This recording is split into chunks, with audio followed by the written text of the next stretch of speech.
التراب يضمني وهو غطاء. ہمارے معاشرتی مسائل ہمیں جنت میں جانے کا راستہ، آخرت کا راستہ، اس موجودہ حالت میں، موجودہ سوسائٹی میں وہ کون سا طرز ہے، وہ کون سا طریقہ ہے، وہ کون سے اعمال ہیں جن اعمال کو اگر ہم اختیار کریں تو انشاءاللہ تعالی وہ اعمال کی وجہ سے، ان اعمال پر عمل پیرا ہونے کی وجہ سے ہمارا مقدر اور ہمارا نصیب اور ہمارا راستہ جنت کی طرف چلا جاتا ہو۔ میں اس بارے میں جو حدیث آپ کے سامنے پیش کرنا چاہتا ہوں وہ حدیث بڑی دلچسپ ہے اور بڑی خوبصورت حدیث ہے۔ آپ جانتے ہیں راویوں میں، یعنی راوی حضرات جو روایات کرنے والے ہیں، ان میں ایک نام ہے اور بڑا مشہور نام ہے جس کو امیر المؤمنین فی الحدیث کے لقب سے نوازا جاتا ہے۔ تاریخ میں وہ نام حضرات صحابہ کرام میں وہ نام ایسا ہے کہ سب سے زیادہ کثرت کے ساتھ روایات کرنے والی ذات اور شخصیت حضرت ابو ہریرہ رضی اللہ تعالی عنہ کی ہے۔ نقشہ کھینچتے ہیں حضرت ابو ہریرہ رضی اللہ تعالی عنہ، بڑا دلچسپ نقشہ کھینچتے ہیں، اور یہ جو حدیث میں بیان کر رہا ہوں بخاری کے اندر بھی موجود ہے اور مسلم کے اندر بھی موجود ہے اور مشکات میں نقل بھی کی گئی ہے۔ اور وہ حدیث یہ ہے کہ جاء اعرابی الی النبی صلی اللہ علیہ وسلم، ایک دیہاتی آتا ہے اور وہ بڑے دلچسپ انداز میں سوال کرتا ہے، یا رسول اللہ، جاء اعرابی الی النبی صلی اللہ علیہ وسلم،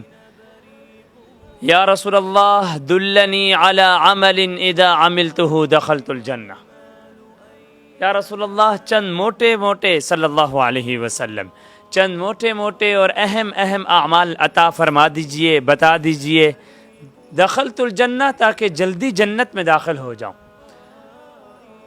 تو نبی اکرم صلی اللہ علیہ وسلم، الفاظ کا اختصار ہے مگر معنی کا دریا ہے، چند مختصر الفاظ کے اندر نبی اکرم صلی اللہ علیہ وسلم نے جنت میں جانے کا راستہ عطا فرما دیا ہے۔ بس ان مختصر الفاظ کو ہمیں سننا چاہیے اور اس پر عمل کرنا چاہیے۔ کیا فرمایا نبی اکرم صلی اللہ علیہ وسلم نے؟ انت عبد اللہ، اے وہ شخص کہ تو مجھ سے جنت میں جانے کا راستہ پوچھ رہا ہے تو تیرا راستہ یہ ہے، انت عبد اللہ، اللہ کی عبادت کر، ولا تشرک بہ شیئا، اللہ کے ساتھ کسی کو شریک مت ٹھہرا، وتقیم الصلاۃ، اور نماز ادا کر، وتؤتی الزکوٰۃ، اور زکوٰۃ ادا کر، وتصوم رمضان، اور رمضان کے روزے رکھ، وتحج البیت ان استطاع الیہ سبیلا، اور حج کر اگر تیرے پاس استطاعت، ہمت، طاقت، یعنی اس زمانے میں مدینہ سے مکہ جانے کا خرچہ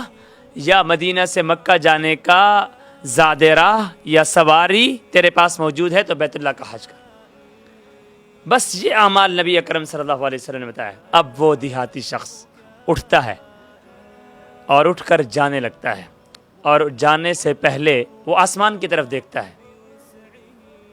اور پھر ایک جملہ اختیار کرتا ہے، اور وہ جملہ بڑا عجیب و غریب ہے جو حضرت ابو ہریرہ رضی اللہ تعالی عنہ اسے روایت میں نقل کر رہے ہیں۔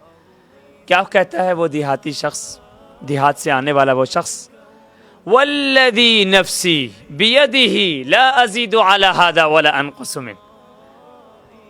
قسم ہے اس ذات کی جس کے قبضہ قدرت میں میری جان ہے، یا نبی، اے نبی اکرم صلی اللہ علیہ وسلم، یا رسول اللہ، آپ نے جو اعمال بتائے ہیں، لا ازید علی ھذا ولا انقص منہ، جو اعمال بتائے ہیں اس سے زیادہ بھی نہیں کروں گا اور اس سے کم بھی نہیں کروں گا، یعنی عبادت کروں گا اللہ کی، نماز پڑھوں گا اور اسی طریقے سے روزے رکھ لوں گا، زکوٰۃ اگر پیسہ آ جائے گا تو زکوٰۃ بھی دے دوں گا، اور حج بھی کر لوں گا، لا ازیدو، زیادہ نہیں کروں گا، ولا انقص من، کم بھی نہیں کروں گا، یعنی کوئی تہجد وغیرہ نہیں پڑھوں گا اور کوئی اور بڑے اعمال یا کوئی اور کام میں نہیں کروں گا، بس یہی کام کروں گا۔ فلما ولا، اور جب وہ پیٹھ پھیر کے جانے لگا تو نبی اکرم صلی اللہ علیہ وسلم نے ایک خوبصورت جواب ارشاد فرمایا من سرہ ان ينظر الى رجل من اہل الجنہ فلینظر الى ھذا، جو شخص چاہتا ہے کہ میں اس دنیا میں جنتی کو دیکھ لوں تو اسے چاہیے وہ اس شخص کو دیکھ لے، یہ جنتی ہے۔ اب اس حدیث کا خلاصہ یہ ہے کہ جو شخص اس دنیا میں اپنے آپ کو جنتی بنانا چاہتا ہے،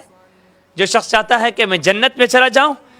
یہ حدیث پکار پکار کر ہمیں دعوت دے رہی ہے۔ حضرت ابو ہریرہ کا یہ نقشہ ہمیں پکار پکار کر دعوت دے رہا ہے۔ یہ 14 صدیاں گزرنے کے بعد آنے والے مسلمانوں، اس مادہ پرست دور میں، اس جدید تہذیب کے اندر، اس سوسائٹی اور اس معاشرے کے اندر، اگر تم چاہتے ہو کہ جنت میں جانا چاہتے ہو اور جنت کے اعمال پوچھنا چاہتے ہو، تو جنت کے اعمال پوچھنے کا اور جنت کے اعمال کا واحد راستہ اور واحد طریقہ یہ حدیث ہے۔ اس حدیث پر عمل کرو اور جنت میں داخل ہو جاؤ۔